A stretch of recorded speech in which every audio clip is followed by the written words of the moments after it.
খবর 24 সাথে আপনাকে স্বাগত। নতুন নতুন খবর জানার জন্য আমাদের চ্যানেলে চোখ রাখুন। ঘর হারিয়ে রাস্তায় আরাবুল। ভাঙড়ের দাপুটে নেতা আরাবুল ইসলামকে খোলা আকাশের নিচে বসে থাকতে দেখে চমকে গিয়েছেন অনেকেই। চেয়ার টেবিল নিয়ে বাইরে বসে কাজ করছেন আরাবুল। তার দাবি 12 বছর ধরে যে ঘরে বসেছেন তিনি সেই ঘরে আর বসতে পারছেন না।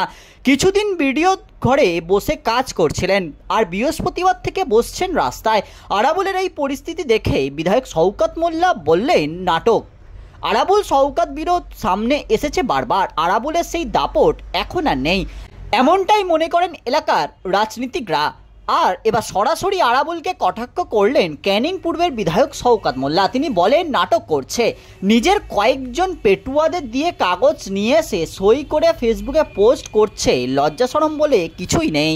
বৃহস্পতিবার ভাঙড় 2 পঞ্চায়েত সমিতিতে নিজের ঘরে না পেয়ে বাইরে বেরিয়ে ফাঁকা আকাশের নিচে চেয়ার টেবিল পেতে সাধারণ মানুষকে পরিষেবা দিতে দেখা গিয়েছে আরাবুলকে।